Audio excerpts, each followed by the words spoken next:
असद भाई बहुत महंगे शायर है। जी जनाब, हैं महंगे, हैं महंगे। असद भाई की तरह तुम भी काम करो तो पता चलेगा महंगे नहीं, ये बहुत सस्ते हैं। तुम सिर्फ लोगों का ये मत देखो कि वो बहुत महंगे हैं। कभी तवज्जो, कभी वक्त मिले तो बैकग्राउंड में जाओ, बैकग्राउंड में जाओ। क्या ख्याल है आपका? ये कौम है ना जो लाख लाख रुपए नचनियों पे लुटाती है, 5-5 लाख का ऑर्केस्ट्रा आता है, 10-10 लाख रुपए की कव्वाली आती है। जनाब यूपी के गोंडा के इलाके में बलरामपुर में मैं तकरीर करने के लिए गया।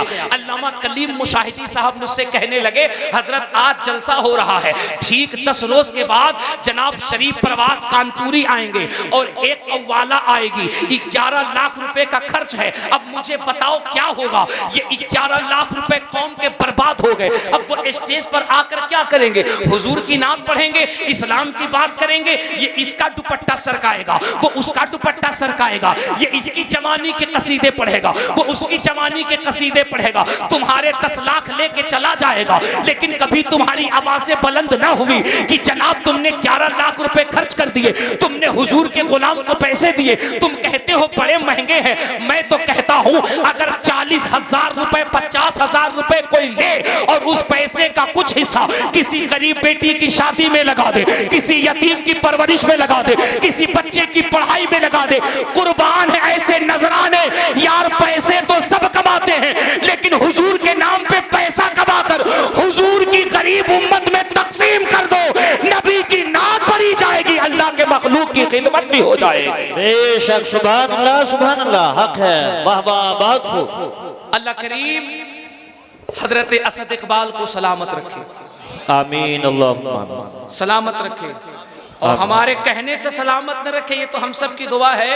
अल्लाह करम फरमाता है। आपने देखा नहीं, एक्सीडेंट ऐसा था, कसम खुदा की, जब हम लोगों ने वीडियो देखा ना, कलेजा मुंह को आ गया, कलेजा मुंह को आ गया। गाड़ी की जो कंडीशन थी, आगे से पूरी गाड़ी चिपटी, इंजन, चेचिस, बॉडी सब अलग अलग, लेकिन अंदर से शेर दहाड़ता हुआ निकल रहा है। वाह। लोगों ने कहा कि यार एक्सीडेंट हो गया, कुछ तो होना चाहिए। असद इकबाल ने कहा कैसे हो जाएगा? जबान खुलती है हुजूर की नात पढ़ते पढ़ते, आंख बंद होती है हुजूर की नात पढ़ते पढ़ते। जो हुजूर की गुलामी करता है, हुजूर उसकी जिंदगी की ऐसे ही हिफाजत किया करते हैं। न ये ट्यूटर लेके चलते हैं, न ये इको लेके चलते हैं, न किटकिट मशीन लेके चलते हैं। आज तो मान लीजिए कि वो क्या कहते हैं, बेस है तो साहब रिटर्निंग है, तो साहब इको है, तो साहब पता नहीं कौन कौन सी मशीन है। जिस वक्त कुछ भी नहीं था, एक बॉक्स था और एक चूरन बेचने वाला हॉर्न था और एक कोडलेक माइक होता था। और उस वक्त जब असद भाई 30 साल पहले जब नबी नबी कहते थे तो ऐसा लगता था सुन्नी का जिस्म संभल में है, रूह का परिंदा गुंबदे खिजरा का तवाफ कर रहा है। नात माइक के टिप टाप से नहीं पढ़ी जाती है। खुदा की कसम, नात पढ़ने के लिए कलेजे के अंदर हुजूर की तड़प चाहिए होती है। शायर पैदा होते हैं, 5 साल उरूज पे रहते हैं, उसके बाद डाउन, 10 साल उरूज पे रहे, डाउन। हम असद भाई से कहते हैं अब तो रहम खाइए, क्या कीजिएगा? ये जो नए लोग शायर आ रहे हैं, क्या कीजिएगा भाई?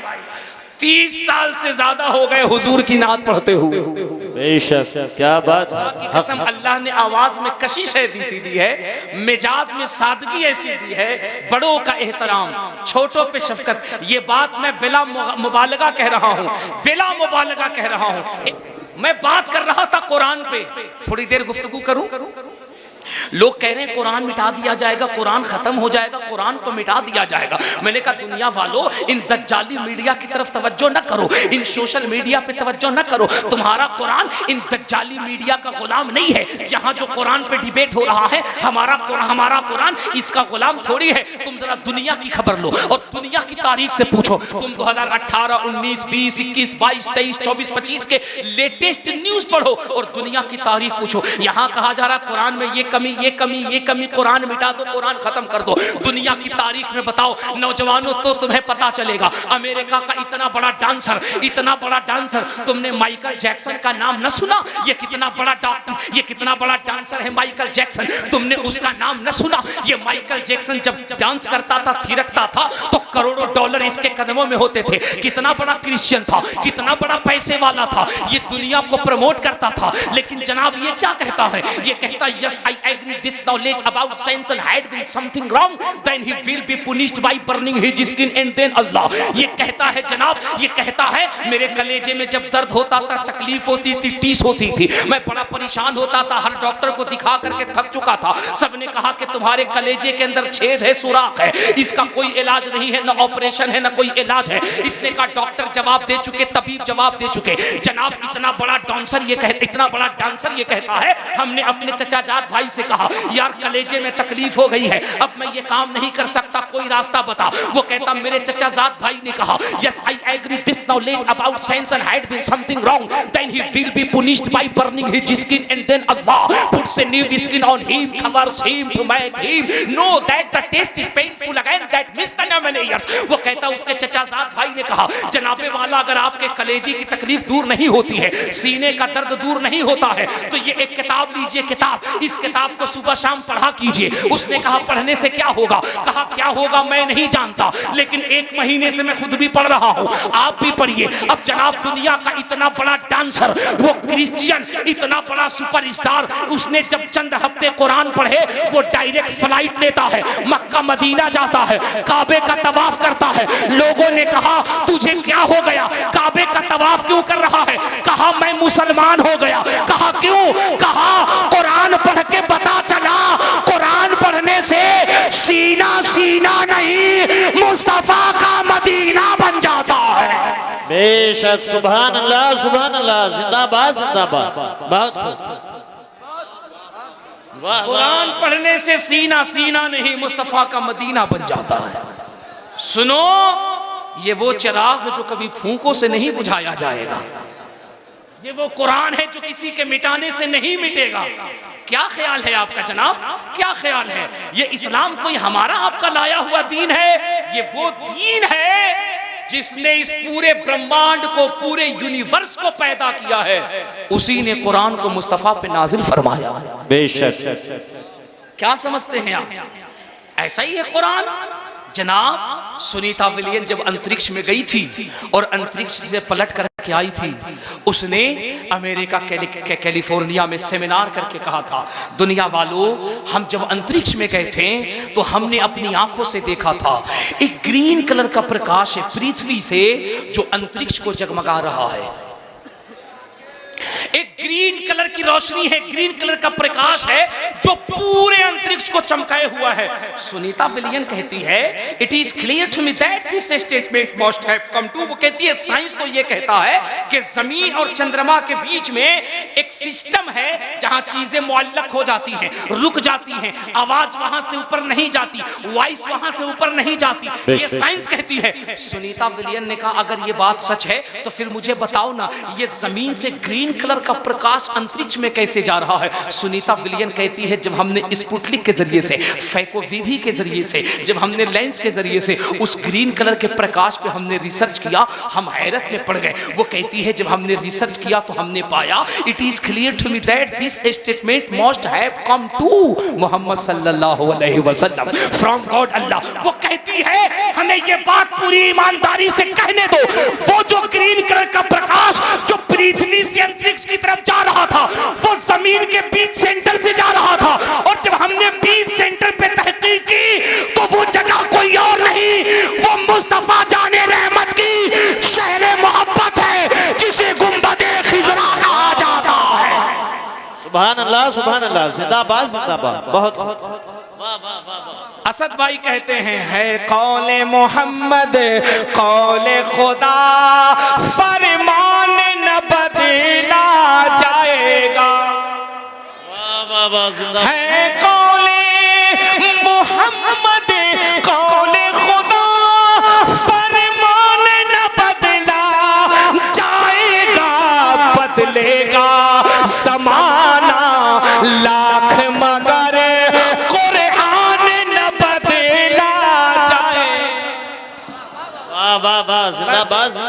सुभान अल्लाह सुभान अल्लाह। लाख मगर। अच्छा एक बात बताओ, एक बात बताओ, असद भाई, माशाअल्लाह, असद भाई बैठे हैं, असद भाई, अब इनकी मौजूदगी में एक शेर तो पढ़ूंगा, वो अलग बात है कि मैं इनकी तरह नहीं पढ़ता, है कि नहीं? सुभान अल्लाह, एक शेर पढ़ूंगा और मुझे उम्मीद है मैं संभल में पढ़ रहा हूं, पढ़ संभल में रहा हूं, लेकिन सुन करके ऐसे बोलना कि ये आवाज यहां से उठे और अजमेर शरीफ पहुंच जाए। क्या बेशक। उलमा की तवज्जो चाहूं। बदलेगा ज़माना लाख मगर, सब बोलो सब बोलो सब बोलो, कुरान ना बदला जाएगा।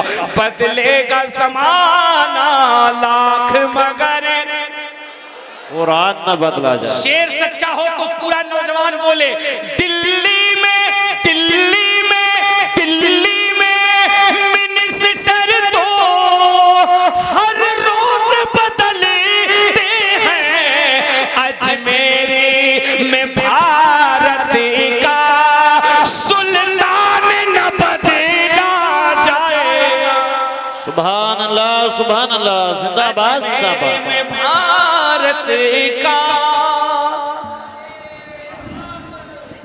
कुरान कल भी जिंदाबाद था, कुरान आज भी जिंदाबाद है, सुबह क़यामत तक जिंदाबाद रहेगा। बेशक। कुरान की तारीख ये है, जिन्होंने कुरान को मिटाने का इरादा किया, मिटाने की ही नीयत से कुरान को पढ़ा, ये कुरान की खूबसूरती है। कुरान बाद में बंद होता है, ज़बान पे मुस्तफ़ा का कलमा पहले जारी हो जाता है। मैं आपसे गुजारिश कर रहा हूँ, दुनिया कुरान पढ़ करके अपना नसीबा जगा रही है। रोने का मकाम यह है कि हमने कुरान को ताकों में सजा के रख दिया है।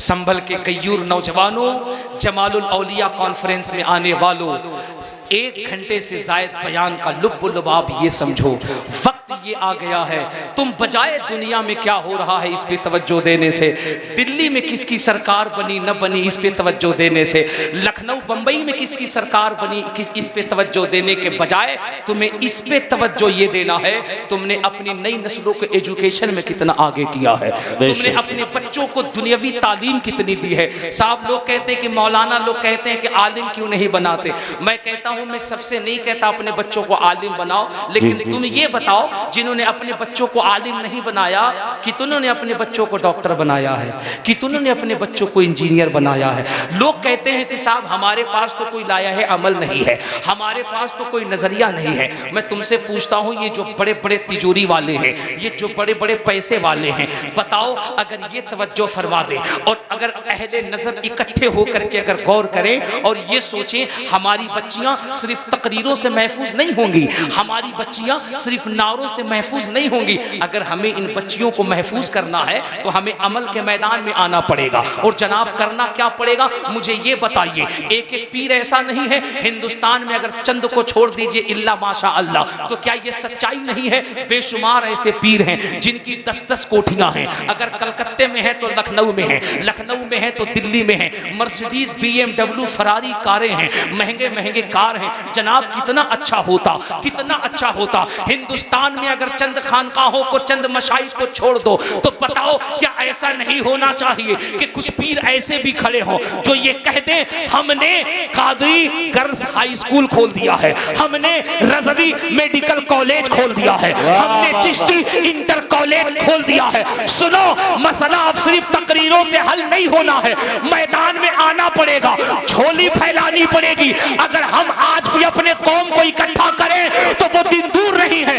हमारे पास बच्चियों का कॉलेज होना चाहिए, हमारे पास रज़वी इंजीनियरिंग कॉलेज होना चाहिए, हमारे पास चिश्ती मेडिकल कॉलेज होना चाहिए। और अगर हमारे पास कॉलेजेस होंगे तो हमारी बच्चियां फाहिशा नहीं बनेंगी, हमारी बच्चियां गैरों के पास नहीं जाएंगी, बल्कि हमारी बच्चियां डॉक्टर भी बनेंगी, सैयदा फातिमा की कनीज भी बनती हुई नजर आएंगी। क्या क्या बात है, वाह वाह वाह वाह वाह, जिंदाबाद जिंदाबाद। हमें इस पर भी काम करने की जरूरत है और हम कर सकते हैं, अल्हम्दुलिल्लाह हम कर सकते हैं, हमारे उलमा कर सकते हैं। बस शर्त इतना है कि हमें बैठना एक जगह है, हमें सर जोड़कर बैठना होगा, हमें बातें करनी होगी और इंशाअल्लाह जब हम सर जोड़कर बैठेंगे तो हर बड़े से बड़े मसले का हम हल निकाल सकते हैं। मैं आखिरी बात कह करके आपसे रुखसत हो रहा हूँ। जमाना अपनी चाल चल चुका है, अब बस आपके पास वाहिद एक इलाज है। बंद कीजिए अपने फजूल इखराजात को, बंद कीजिए अपने फालतू खर्चों को। बस बात इतनी है, अपने बच्चों को कलम की ताकत दीजिए। 10 साल तक तुम भूल जाओ कहां किसकी सरकार बन रही है। 10 साल तक के लिए तुम भूल जाओ कौन आ रहा है कौन जा रहा है। बस 10 साल तक के लिए तुम अपना ये टारगेट कर लो कि हमें अपने बच्चों को पढ़ाना है। हमने देखा है जनाब, हमने देखा है हर 5 किलोमीटर पर एक कमेटी है। उर्स कमेटी, चादर कमेटी, गागर कमेटी, लंगर कमेटी है कि नहीं है? हर 5 किलोमीटर पर, क्या ख्याल है? हर 5-10 किलो पर लंगर कमेटी, चादर कमेटी, गागर कमेटी, उर्स कमेटी। मुझे बताओ पूरे जिले के अंदर क्या एक कमेटी भी ऐसी हो जो कहे कि ये एजुकेशनल कमेटी है, जो कहे कि मुस्लिम वो बच्चे जो गरीब हैं लेकिन 90+ जिले के अंदर टॉप करके लाए हैं, बाप गरीब है पढ़ा नहीं सकता है, इन बच्चों को हमें हाई एजुकेशन दिलाने की कमेटी होना चाहिए कि नहीं होना चाहिए? अगर एक कमेटी एक जिले के अंदर हो, उस कमेटी का टारगेट ये हो कि टॉप 10 लिस्ट में पूरे संभल मुरादाबाद में अगर 10 बच्चे आए हैं उनमें से कौन ऐसा मुसलमान बच्चा है जो गरीब फैमिली से है, 90+ नंबर लाया है, ब्रिलियंट माइंड है, जनाबे वाला उसके घर जाइए और उसके घर जाकर के ये तेरा बाप कमजोर है, वो रिक्शा चलाता है, गाड़ी चलाता है, तुझे पढ़ा नहीं सकता। सुन, संभल से कमेटी आई है, मुझे पता चला तू पढ़ने में बहुत तेज है, 90+ मार्क्स लाया है, मैट्रिक इंटर पास कर गया है, बेटे बता नीट करना चाहता है, बेटे बता IAS करना चाहता है, बोल कहां जाएगा? JNU जाएगा, बोल कहां जाएगा? जामिया जाएगा, बोल कहां जाएगा? मुस्लिम अलीगढ़ जाएगा, बोल कहां जाएगा? साउथ अफ्रीका जाएगा, बोल कहां जाएगा? कनाडा जाएगा। याद रखना, अगर तुम्हारे पैसों से मुसलमान का एक बच्चा अगर कामयाब होकर किसी मजबूत पद पे बैठ जाएगा, तुम्हारे 1000 लंगर से ज्यादा एक बच्चा कौम की हिफाजत करता हुआ नजर आए। बेशक बेशक, अल्लाहु अकबर, या रसूल अल्लाह, मरहबा मरहबा, अल्लाहु अकबर। मैं तुम्हें बता रहा हूं कि ये सिर्फ मैं लफ्जों की रवा रवी में नहीं, तुम्हें उछालने के लिए नहीं, मेरे खिताबत के जुमले नहीं, सच्चाई है। मैं तुम्हें बता रहा हूं असद भाई, जब बिहार के चीफ सेक्रेटरी आमिर सुबहानी साहब हुए, हम लोग पटना गए। सुनो, इल्म क्या है, इल्म क्या है? तुम कहते हो हमारी कोई जरूरत नहीं, हम अपाहिज हैं, हम लूले हैं, हमारी कोई कदर नहीं। कौन कदर करेगा तुम्हारी? हमारी तो हालत यह है कि 1000 की बस्ती है तो मुश्किल से 50 बच्चे ग्रेजुएशन वाले मिलते हैं। इल्म हमारे पास नहीं होगा, तुम सोचो दुनिया हमारे कदमों में। बिहार के चीफ सेक्रेटरी आमिर सुबहानी जनाब, 5 वक्ता नमाजी, ये रिटायर कर गए, लेकिन बिहार गवर्नमेंट ने उसको सिफारिश भेजी और कहा आप रिटायर हो गए लेकिन आपको बिहार का चीफ सेक्रेटरी बनना पड़ेगा। आमिर सुबहानी ने कहा हम इसी शर्त पे बिहार के चीफ सेक्रेटरी बनेंगे कि आपने जो वादा किया था इलेक्शन में शराब बंद करने के लिए, शराब बंद करना पड़ेगा। बिहार के मुख्यमंत्री नीतीश कुमार ने कहा हमें शराब बंद करना मंजूर है, लेकिन आमिर सुबहानी तुम चीफ सेक्रेटरी बनो, क्योंकि इस वक्त बिहार को अगर कोई बचा सकता है तो वो मोहम्मद का गुलाम आमिर सुबहानी बचा सकता है। वाह वाह वाह वाह, जिंदाबाद जिंदाबाद, क्या बात है, बहुत। क्यों अपनी बर्बादी का रोना रोते हो? पढ़ो तो सही, ओए पढ़ो तो सही। याद रखना, 10 साल तक अगर तुमने अपने बच्चों के एजुकेशन में झोंक दिया, कहा बेटे 10 साल तक हमारे दरवाजे पे स्कॉर्पियो नहीं रहेगी, हमारे दरवाजे पे बोलेरो नहीं रहेगी, हमारे दरवाजे पे कार नहीं रहेगी, बेटे 10 साल तक हमारे घर में टाइल्स मार्बल नहीं लगेगा, हम पक्के के मकान में नहीं रहेंगे, हम झोपड़ी में रहेंगे। हम जो कमा रहे हैं सिर्फ एजुकेशन, सिर्फ एजुकेशन, सिर्फ एजुकेशन। 10 साल तुम अपने बच्चों पर मेहनत करो, और खुदा की कसम 10 साल के बाद जब तुम्हारा बच्चा डॉक्टर बनके, इंजीनियर बनके, IAS बनके, कामयाब वकील बनके निकलेगा तो सुन, मकान किसी और का होगा, कुर्सी किसी और की होगी, बिल्डिंग किसी और की होगी। वो तुम्हारे बच्चे की कलाई पकड़ के कहेगा हमारे पास इंसाफ परवर जज की कमी है, आओ मुस्तफा के गुलाम अदालत की कुर्सी पे बैठ जाओ और इंसाफ करके बताओ कि इंसाफ दज्जाली नहीं बल्कि मुस्तफा के गुलाम किया करते हैं। क्या कहने हैं, वाह वाह वाह वाह, जिंदाबाद जिंदाबाद। पढ़ो मेरे बच्चों, पढ़ने की जरूरत है। आज जमालुल औलिया कॉन्फ्रेंस का यही प्रोग्राम है, जश्न कुरान का यही प्रोग्राम है। तालीम की अहमियत को समझो, एजुकेशन को समझो, पढ़ाई पे अपने बच्चों को फोकस दो, उन्हें करीब करो। बेटियों के अंदर पर्दे पर्दे पर्दे को आम करो, हया की तालीम दो, कनीज़े फातिमा बनाओ। अब इत्मीनान व सुकून के साथ बैठना। इंशाअल्लाह थोड़ी देर के बाद हमारा इंटरनेशनल शायर जो इस वक्त पूरी दुनिया के अंदर मसलक आला हजरत का डंका बजा रहा है, हम जाने वाले हैं, वो आने वाले हैं। अस्तगफिरुल्लाह रब्बी मिन कुल्लि ज़ंबिन व अतूबु इलैह। जरा जोर से कलमा पढ़ लीजिए, ला इलाहा इल्लल्लाहु मुहम्मदुर रसूलुल्लाह सल्लल्लाहु अलैहि वसल्लम व मा अलैना इल्लल बलाग। अस्सलामु अलैकुम। अरे सुल्तान भाई ये पर्दा बांध दो।